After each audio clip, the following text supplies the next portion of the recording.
Welcome to Passionate World Talk Radio. Educate, enlighten, entertain. Hello and welcome to one of our Wine and Cheese segments. Before I introduce my guest, I would like to thank Lillian Caldwell, the CEO of Passionate World Talk Radio Network, and Jeannie White, station manager, that does the blogs and posts our shows. Thank you both for allowing us to do this. I would like to introduce Debra Falzoi, and she is the founder of Dignity Together and the Director of Marketing and Fundraising for the National Workplace Bullying Coalition. Hello, Debra, and Hi, welcome Sheila. to the Thanks Wine and Cheese segment. Thank you. Well, you are unbelievable. I've read a lot of your stuff on the Facebook, and I'd really like to ask you to talk about how did you get started in all this? Sure. So I was bullied back in 2007. I worked for a big university, and there was an assistant dean who was really bullying a bunch of people. I was, there was a lot to risk with my career at the time, or at any time really, but I spoke up because I really was blown away by the unfairness of it. She tried starting by removing responsibilities from me and handing them over to a graduate student on a project that I essentially took the job for, something I really loved working on, with no reprimands. There wasn't any sitting me down and saying, this is why we're moving this project to this person. It was being done, sort of framed as a favor, actually.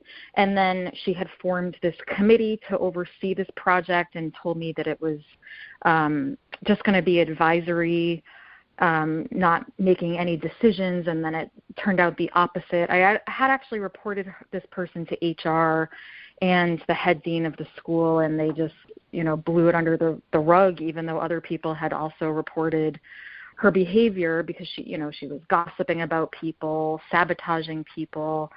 And then she retaliated against me and gave me a written warning for just swapping out a news story on the website. And there had never before that been any sort of approval process put in place, or it had never been an issue that I was doing my job normally. At that point, I didn't know what workplace bullying was. I didn't know the term. I really felt isolated. Luckily, I had a friend at work who was going through a similar situation with this higher up, and so we had each other. But otherwise, it was really isolating. There were sleepless nights. There was a lot of stress. I brought the stress home with me, and then I found the term workplace bullying and workplace abuse, and linked up with a professor who had drafted some legislation to hold employers accountable for abuse at work.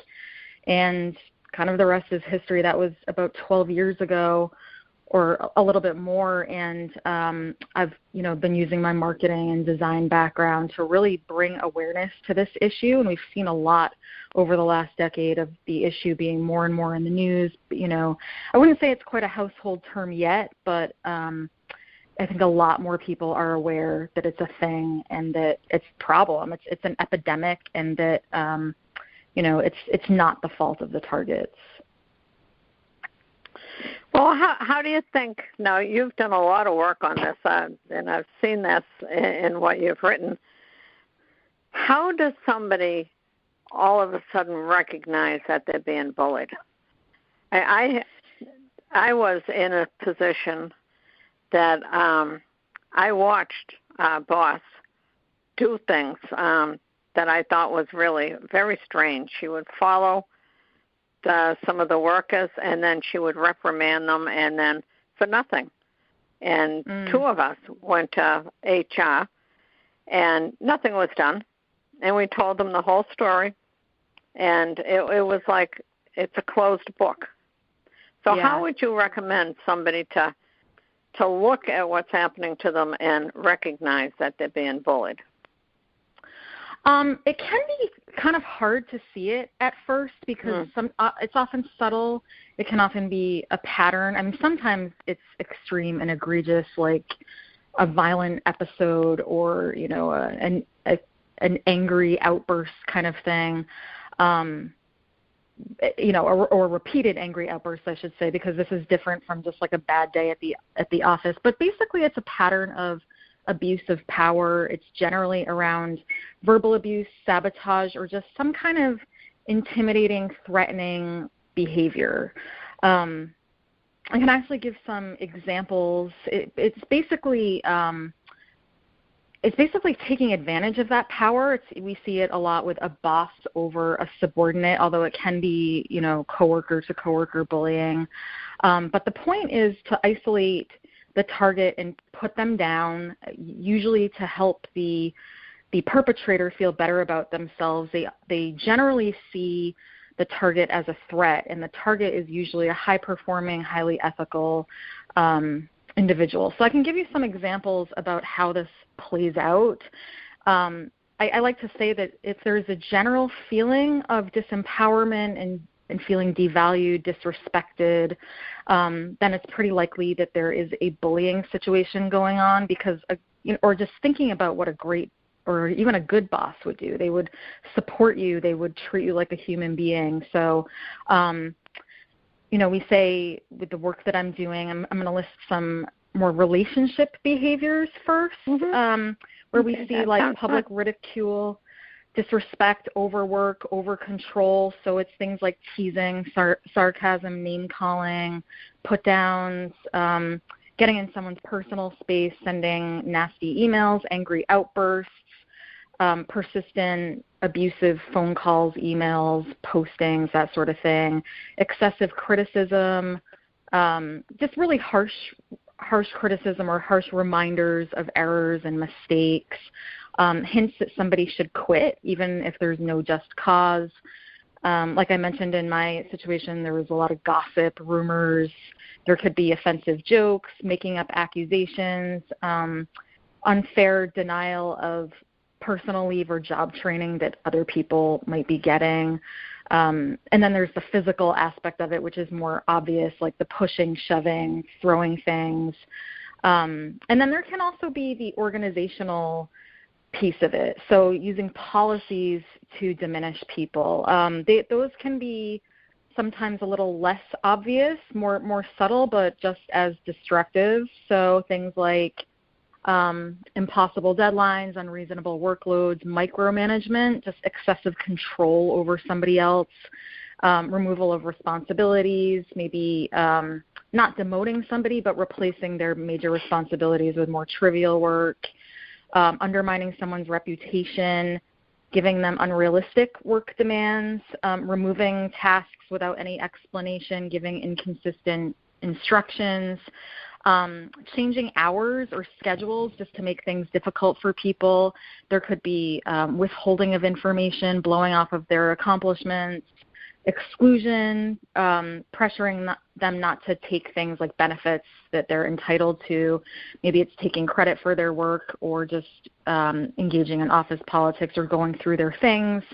And then a big one, the last one I'll mention, is bogus performance reviews. I see this a lot when, you know, you'll have a high-performing employee for years getting these glowing reviews, and then all of a sudden a new manager comes in and they decide they want to clean house and they start giving people negative performance reviews to start pushing them out. So that's kind of a general list of the tactics that are used.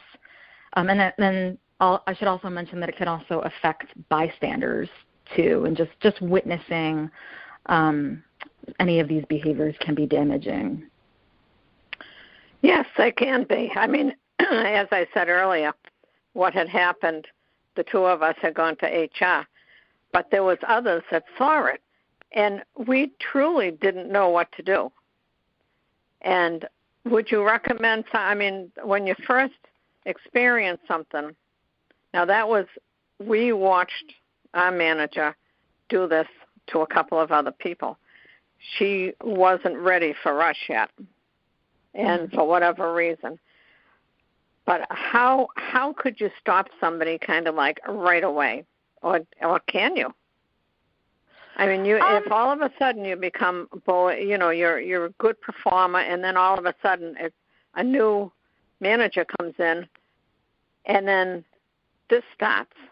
They're bullying you, or they're taking away some responsibility, or just trying to make you out like you're not a good employee and you haven't changed.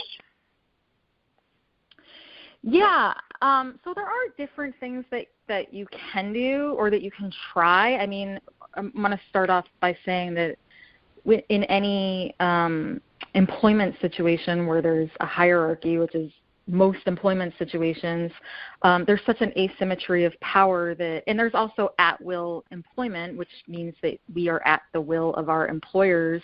The only state that has banned at-will employment is Montana, so every state is an at-will state. And you can be fired or pushed out for any reason or none at all except discrimination. And even that is a whole other issue because it can absolutely be a discriminatory issue. In fact, we see that a lot with workplace bullying.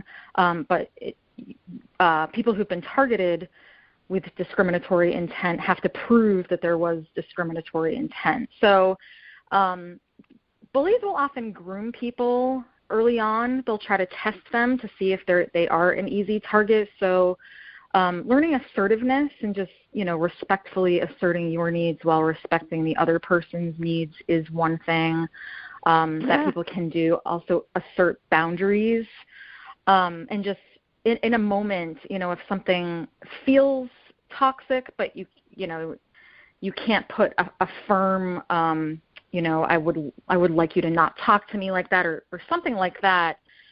You can express confusion and ask the person to clarify.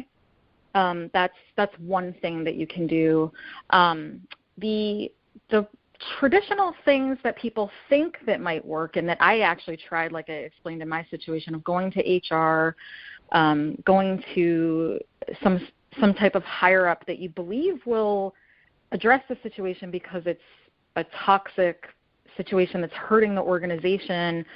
Those avenues don't often work because the culture itself, the work culture is toxic and there's no accountability. So this actually often really kind of adds fuel to the fire for targets because they're already feeling betrayed and depressed or whatever emotions that they're going through by being bullied. And then there's this second and third layer of trauma by going to either their employer or a lawyer, the government essentially, and thinking that they will do something about it. In most cases they don't, because there's no law against workplace bullying. One of the most effective things that people can do, but it's also really tricky, is collective action. So finding other people who may be dealing with the same or similar abuse at work, and it's easier for a group of people to have some kind of pull than one person where HR will generally, or a manager will just generally vilify that person just to get them to go away and to avoid the liability. So there are those kind of personal things that you can do with assertiveness and boundaries. They're not always going to work, especially if the bullying has gone on for a while. That the bully can retaliate basically, but early on, especially if you've gone through a bullying situation and then you're sort of seeing signs in a new situation that there's bullying, that's, doing it early on can signal to the bully that I'm not weak or I'm going to stand up to this. And then the collective piece is, a way where the organization can't individualize it. So basically, you're being bullied, and you need to stand up for yourself. And standing up for yourself within the ground rules. You're not becoming a bully to them. You're telling them right off that you're a strong person. You don't want them to cross the line with them. You keep their own boundaries, stuff like that. Yeah. Yep. And you think that would work better, because I know what it was like when we went to human resources. Nothing was done. And Right. nobody seemed to do anything. And why would somebody, and I understand, because it's a supervisor or whoever, they want the power. And they would have been given a lot of power if they weren't such a darn bully. Right. Because it would be more of a group effort of working on one project or whatever and getting it done. Maybe it's my age, but I don't need any credit, but I understand, you take the credit that's due to you. Mm-hmm. And am I making sense? Yeah, yep. So, yeah, a lot of times when people report to HR, like I said, it just gets swept under the rug. Organizations don't typically either they don't understand the negative effects it has on their organization, which is usually absenteeism, turnover costs, higher healthcare costs, presenteeism, which is basically people showing up to work and not really putting much effort in.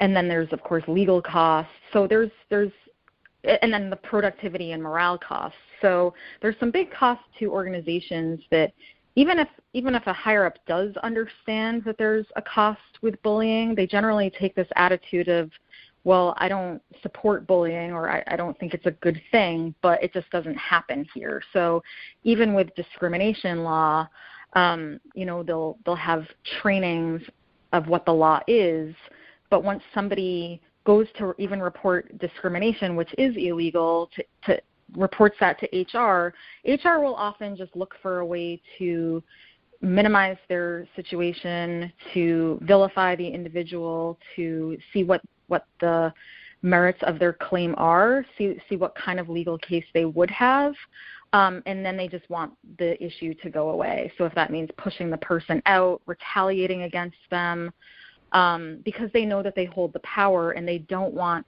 they want workers who will be obedient and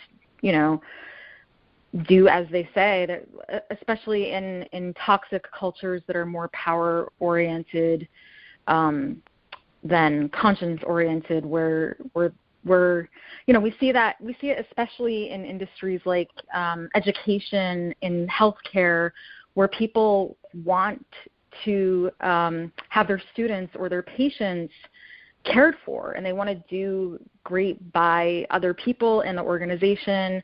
And then you have these two clashing mindsets of power-centered with the higher-ups, and then the conscience-centered with the employees. We're seeing it with like nurses on the front lines and what they're having to fight for. And it just creates this clash where, and I hate to put it that way because it's, I know what side of the clash I am on. It's not an equal clash because there's such an asymmetry of power. But, there's just not the same mentality towards work, and the people who are actually wanting to further their organization are usually the ones who get punished for it. Well, I was just going to have a question for you when you mentioned the healthcare workers. And mm-hmm. do you think that the healthcare professionals and the public could be called being abused because of the lack of PPE, and that's personal protective equipment? There's no routine testing. In most hospitals, your nurses and your healthcare workers are not tested regularly, like once a week or twice a week or even once a month. So when you go as a patient, you don't know if the nurse or CNA or whoever is first taking care of you, your respiratory therapist, your pulmonary person, you don't know if they're asymptomatic for COVID because they mm-hmm. aren't being tested, and the lack of staff. Then mm-hmm. they add security now is being hands-off. And there's some areas that the violence can continue even when security shows up because they're still hands-off. And if the patient or the patient's family member or the patient's friend isn't threatened by security surrounded by him, the violence continues. Mm-hmm. Can you call that abuse of the whole system, like you were just talking? I would absolutely call all of that abuse, definitely organizational abuse.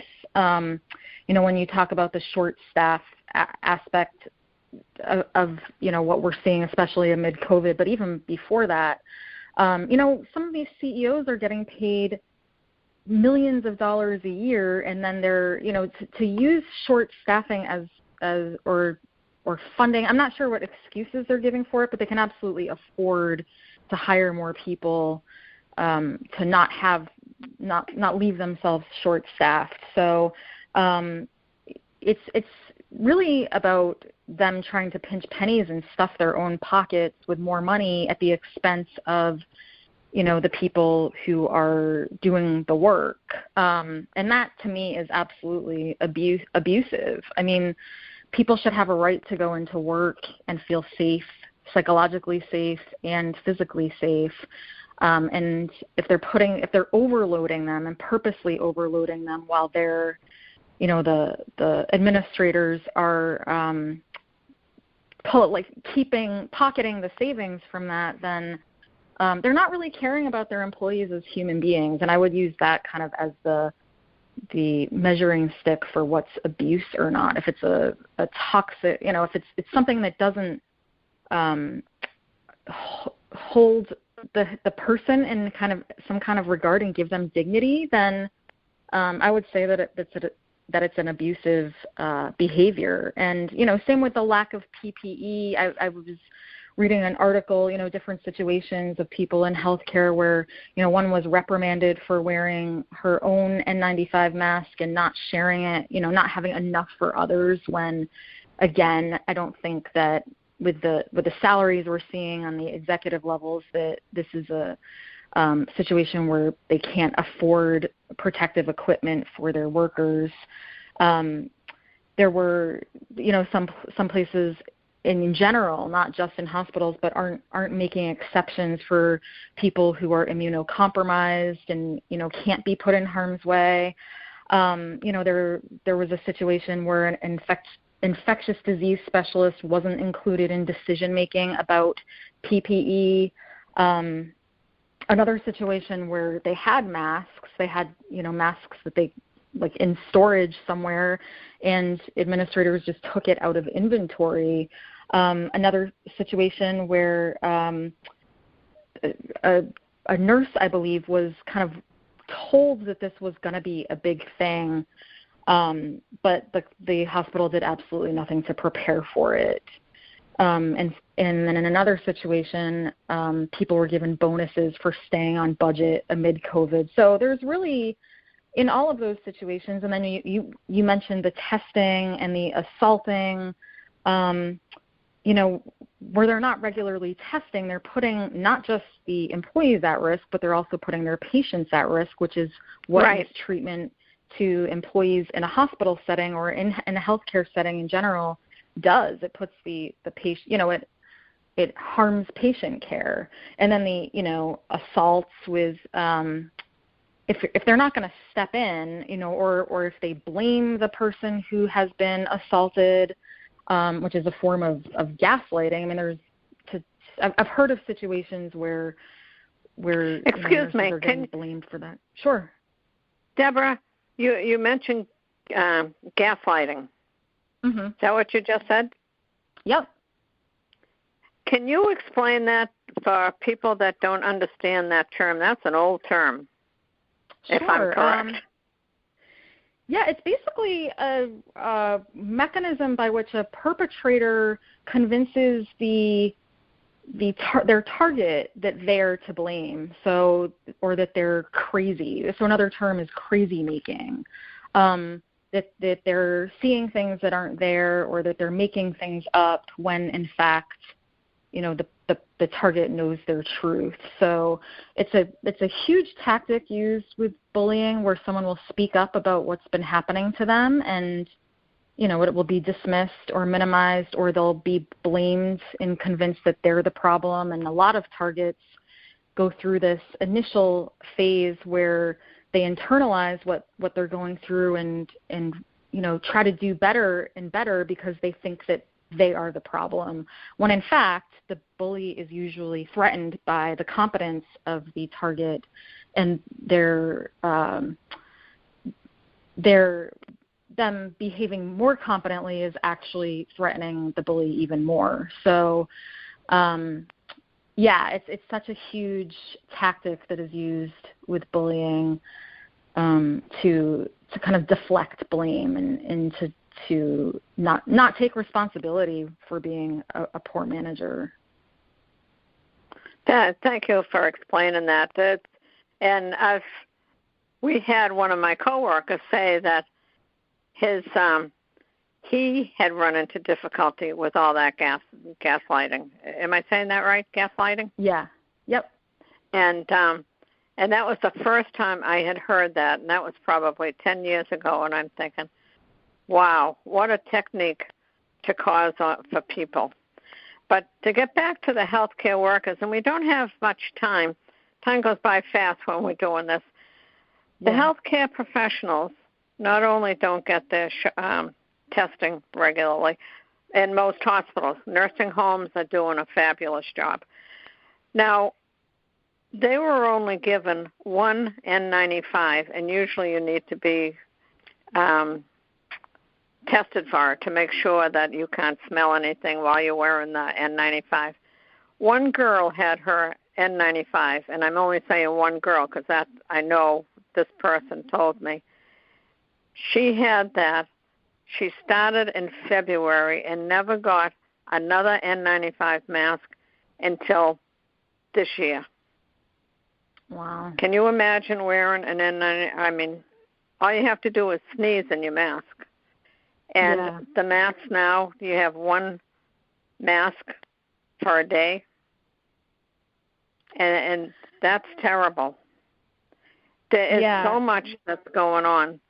And then the masks, they were chemicalized so that they could save money on them. And so one of the things that we talk about on the Wine and Cheese programs with the nurses is a possible lung infections. Wow. You're not supposed to be wearing these masks. They're only made for one-time use. Mm-hmm. And then you pour chemicals on them, and then they were supposed to put them in Tupperware containers, and then they had to put them in brown bags just to dry them out, and you can wear them the next day. They had to wear them for a month at one point. Oh my God. One mask. And then having the lack of staff, if you had a relative in there and they were in an ICU, you don't have enough help to move that patient to put them on their belly, which they call proning, so that they can breathe better, because it takes at least, if they weighed like 80 pounds, maybe 2 people, but after that it would be 4 or 6 people to put them over. They're intubated. There's no staff. Now I hear that there's a hospital that's possibly going out on strike. It was an 86% strike. And now if they don't give them extra staff, then the nurses will all walk out on them. Wow. And this is just happening. Now there's another hospital that might be doing the same thing, because there's no reason not to have staff. They're forcing them because of the numbers that these nurses are given. You can't take care of all these patients. It's awful what's happening with not just in healthcare, but it's so extreme in healthcare, the profit over people mentality. And when it's passed on to the patients and their care, then you can see how toxic it is for these abusive tactics to be used. Deb, can you, before our time is almost running to the end, before I sign Sheila, off. Sheila. Yes? You can continue. Yes. You know, just continue. Okay. Can you tell people how they can get in touch with you? And also, you have 2 programs, correct? Yes. That people can go? Please talk about that. Yeah, so as I was working on marketing the legislation for the past decade, I noticed a lot of people asking similar questions with how they were, like what to do in their situation, basically. A lot of people were asking for legal help and, mental health help, but also just navigating what they were going through. Is it going to be useful to go to HR? What's going to happen when I go to a higher up, or, just really wanting to understand the nuances of how this works. And so I have an online course through my work called at dignitytogether.org that addresses the navigating what someone's going through. And it actually opens with sort of all of the forces that we've talked about that are working against us, that are putting us in toxic situations in the first place. And the fact that we're internalizing it, even though it's really the responsibility of all of these forces, like our culture in general, the toxic work cultures, and just the bully mindset, really. And then there's another course for people who are out of a toxic situation, but they're really struggling with healing, or they don't know what to expect, or they might be beating themselves up for ruminating about what they're going through, and they can't get out of that phase. Different things like that, really helping people feel seen and heard and understood, and less isolated in what they're going through, and really understanding kind of what to expect throughout the healing process, and just different ways of looking at it that can help them heal. So those are those 2 things through dignitytogether.org, like I mentioned. And then I started working on this new bill, which is one of the strongest pieces of legislation I've seen on this issue, called the Dignity at Work Act, that we're trying to introduce in all 50 states. We have a handful of states hoping to introduce it this year. But basically, it would give somebody who's been targeted at work some legal recourse and hold employers accountable for abusing employees. And, the goal is to make the target whole again, and also really, in my opinion, strengthen discrimination law. So because a lot of people who get targeted are women, or Black workers, or Latinx workers, or just people who aren't in power, which is still, according to the data, the power positions in the U.S. workforce are predominantly still occupied by white men.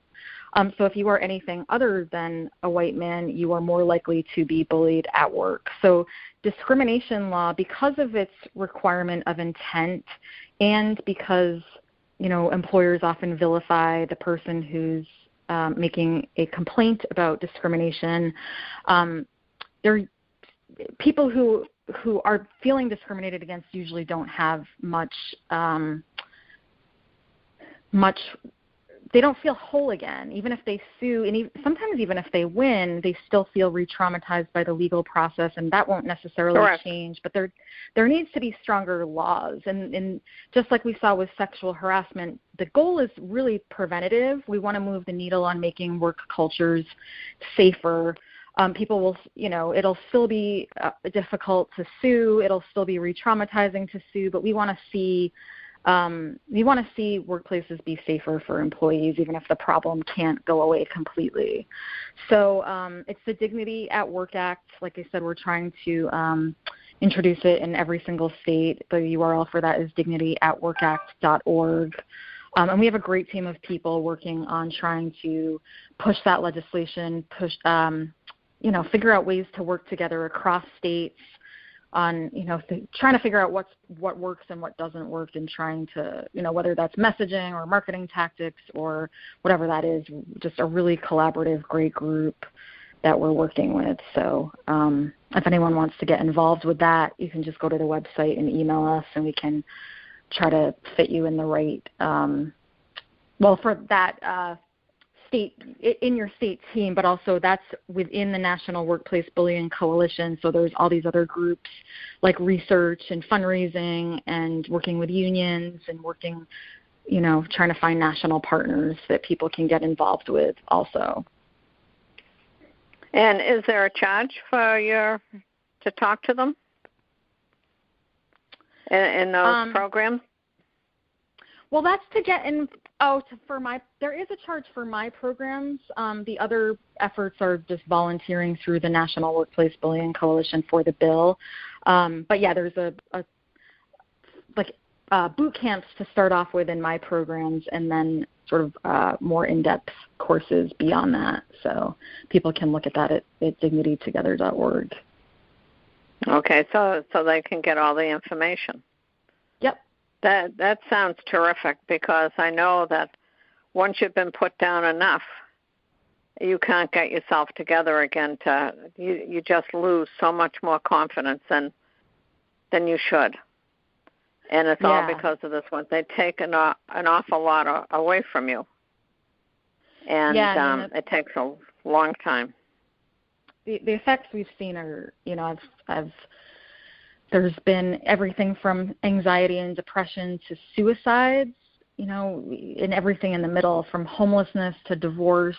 It really takes a toll on people's lives because it's all consuming. It affects people's livelihoods, their health, their, feeling part of society. So, it can destroy people's lives, and it does. So, we really want to get people together and helping them feel less alone in what they're going through, and helping them feel seen and in the as at least the first step in the healing process. And that doesn't happen overnight. Right. That takes a while. To heal. Yeah. Well, I think this is absolutely fabulous what you're doing. Do you want to say anything else? I think that covers it all. I think we've kind of covered everything. I am so glad that you came on to the show. It's really important, and I'd like to invite you to come back if that's possible, and if Absolutely. you have time. Yeah. And so I will sign off. And this is Sheila Wilson, President of Stop Healthcare Violence, as a host on Passionate World Talk Radio. And again, I want to thank Lillian Caldwell, who is the CEO of Passionate World Talk Radio Network, and Jeannie White. She's the station manager that does our blogs, and she will be posting this. And I want to thank Deb Falzoi. Am I saying that correct? Yep. And this is absolutely amazing that you're the founder of Dignity Together and the director of marketing and fundraising for the National Workplace Bullying Coalition. And just again, tell me how long you've been doing this for. A little over a decade now.